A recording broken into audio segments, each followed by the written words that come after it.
Bismillahirrahmanirrahim. I welcome class 10th in my lecture series for chemistry.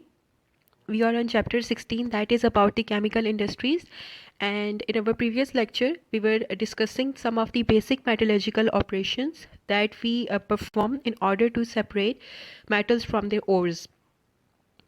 So the basic metallurgical operations were divided into different steps. First step involves the crushing, grinding or pulverizing ore. Second step involves the concentration of the ore. Third step involves the extraction of the metal. And fourth step involves the refining of the metal. By crushing or grinding ore, we meant that the ores from the joint rocks are converted into fine powder with the help of a crusher or roller. And after crushing the ores into fine powder, we move towards the second step, that was the concentration of the ore.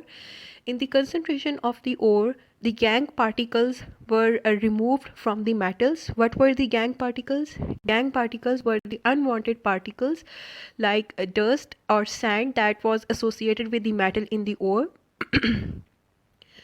After concentrating ore, the next step comes of the extraction of the metal, and then in the final step that metal is refined. So in our today's video, we will discuss the last two steps of the metallurgical operations in detail. So after concentrating ore, the next step comes of the extraction of the metal. Now this extraction of the metal is further divided into different steps. First step is that of the roasting. What is roasting? In this process, the ore, concentrated ore, is generally heated at temperature below the melting point of the metal. Now when this metal is heated, then some of the metals got converted into oxides. This process of roasting is generally used for the sulfide ores. Here are some of the examples of the different ores that are, when roasted, get converted into different oxides. For example, if we talk about the zinc sulfide, when zinc sulfide is heated in the presence of oxygen, it got converted into zinc oxide and the sulfur dioxide.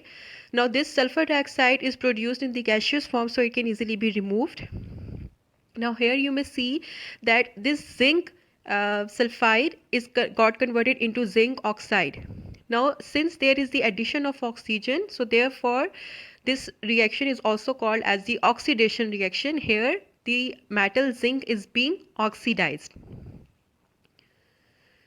Now if you look at the roasting reaction for the cinnabar, you may see here that here the HGS, when is heated in the presence of oxygen, got converted into mercury metal and the sulfur dioxide. Now in this reaction, in the first step, this HGS react with O2 to form HgO.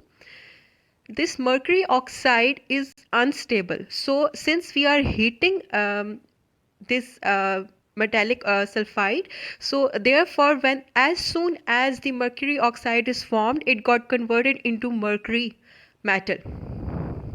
So therefore whenever we perform the process of roasting on the cinnabar, we get mercury instead of the mercury oxide. Now the roasting reaction for the copper pyrite is also different. When the copper pyrite is heated in the presence of oxygen, it got converted into copper sulfide, iron sulfide and the sulfur dioxide.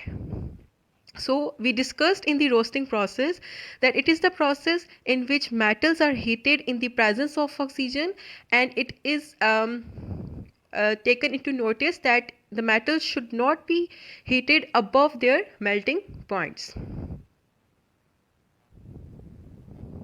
After roasting, the next step is called as the smelting. In the process of smelting, the metal ions are generally converted into free metals. Now this process of smelting is different for different metals. It depends on the reactivity of metals. Generally, the metals that forms very unstable oxides, we have discussed about the mercury oxide before. These metal oxides, just on heating, can be converted into metal and oxygen gas is then released. Now you may see here that since these metal oxides are very unstable, so just on heating they are being converted into a pure metal. So this is one of the methods through which we can get pure metal from their oxides. For the oxides of iron, tungsten and the zinc, we use certain reducing agents. What are those reducing agents? Those reducing agents are carbon monoxide, hydrogen and coke. Coke is the purified form of the carbon. Now, why we are calling it as a reducing agent, we are calling them as a reducing agent because these substances are converting these iron oxides into free metals. So there is the removal of oxygen from these metals, and we have read about it that the removal of oxygen comes under the oxidation. So here you may see when iron oxide reacts with carbon monoxide, it forms iron metal and the carbon dioxide gas is released. When tungsten oxide reacts with hydrogen, it forms tungsten, free metal, and water molecules are released. When zinc oxide reacts with carbon in the coke, it forms zinc along with the removal of the carbon monoxide. Now you may see here that in all these reactions, the oxygen atom from the oxides of these metals has been removed and metals have been converted from metal oxides to the free metals. Why we are calling them as a free metal? Because here you may see that the oxidation state in each of these metal is 0. So therefore we are calling them as the free metal.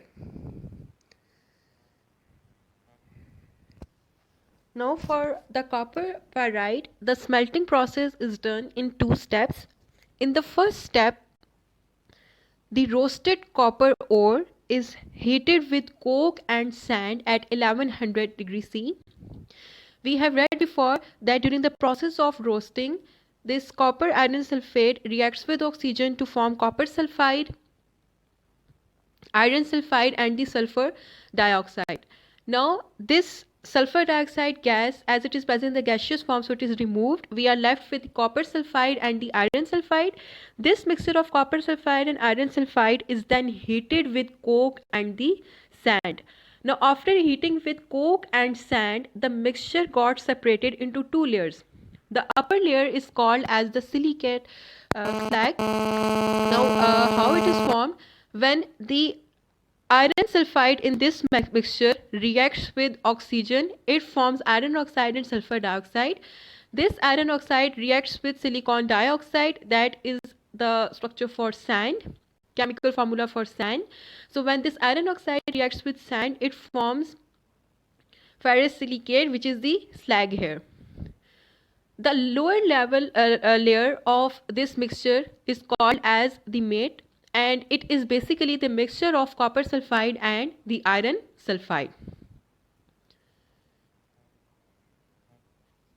The second step for the smelting of the copper pyrite is the Bessemerization. In the Bessemerization, we use the Bessemer converter. Here you may see that we have the mixture of copper sulfide and iron sulfide here. The unreacted iron sulfide that is still present in this mixture is converted into slag, and this slag is then removed and it is always present at the upper surface. Then we are left with the copper sulfide. This copper sulfide is then oxidized to form cuprous oxide. This cuprous oxide is then converted into copper. So the chemical reactions for this conversion are as given below. First, the copper sulfide reacts with oxygen to form copper oxide and sulfur dioxide. Now this copper oxide then reacts with the remaining copper sulfide to form the copper and the sulfur dioxide. So this is how this copper sulfide got converted into pure copper metal. So smelting of the copper pyrite involves 2 steps. In the first step, the roasted copper ore is mixed with sand and the coke, and in the second step we do the process of Bessemerization. Now the copper that we obtain at the end of this process is 97 to 99% pure, and it is called as blister copper. Why? Because in this copper we have the entrapped sulfur dioxide gas bubbles. So therefore that 1% purity is that of the sulfur dioxide. This specialization process is also used to convert this pure iron into the steel. So this was also all about the smelting process. We are left with the oxides of some other metals. We know that alkali and alkaline earth metals also form different oxides. Now these alkali and alkaline earth metals are so reactive that they form very stable oxides. So these oxides of alkali and alkaline earth metals cannot be easily reduced. So we cannot use reducing agents for their reduction, and we generally undergo the process of electrolysis in order to reduce them into the pure metals. So this process of smelting, the method of the process of smelting depends on the reactivity of the metal. If the metal oxides are very unstable, then just on heating we can convert them into the pure metal, as we have read for the mercury oxides. And if the metals are somewhat stable, then we can use the reducing agents.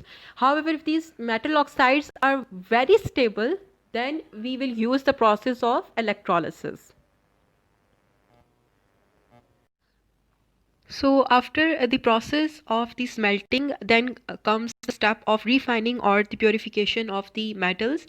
And during the process of refining, we generally adopt two kinds of methods. We may adopt the process of electrolysis, or we may adopt the process of distillation. So let's first discuss the method of electrolysis. In the electrolysis, we have an apparatus like this. This is an electrolytic tank. And this electrolytic tank contains cathode, anode, as well as an electrolyte. Now we want to purify the copper. So in order to purify this copper, the cathodes will be made up of pure copper, and the anode will be made up of impure copper. The electrolyte that we will be using for this process is made of copper sulfate solution.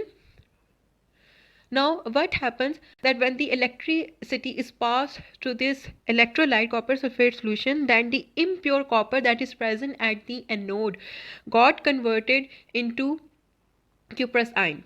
Now here you must see that since the electrons are being removed, so therefore the reaction at the anode would be oxidation reaction.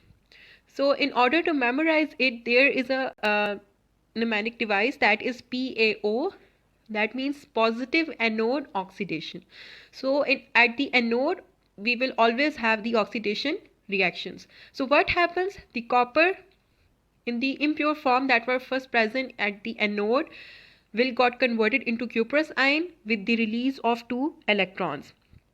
Now since the cathode is attached to the negative terminal, so what happens that this cuprous ion will move towards the cathode, and here it will pick 2 electrons and got converted into copper metal. Now this pure copper metal will get deposited at this cathode. So with the passage of time, this anode will become thinner and this cathode will become thicker, and the impurities that will be present in this anode will be deposited at the bottom in the form of the anode mud. So this is how the copper metals are purified through the process of electrolysis. Now the second method is of the distillation, and this distillation is a process in which the components from a mixture are separated on the basis of their boiling points. Let's suppose we have a mixture having 3 components A, B and C, and let's suppose that the component A has the lowest boiling point. When we will heat this mixture, first component that will be evaporated will be the component A. Now these vapors of A will be formed first. These vapors will be collected and then condensed. Now this condensed vapors will only contain the component A. So through this process, through the heating process, we can easily separate these components into different individual components. So this distillation process can also be used to for the purification purpose, and astatine and the mercury are generally refined through this distillation process. So this was all about the basic metallurgical operations. I hope that you have understood it well. Please read the notes and thank you for being with me.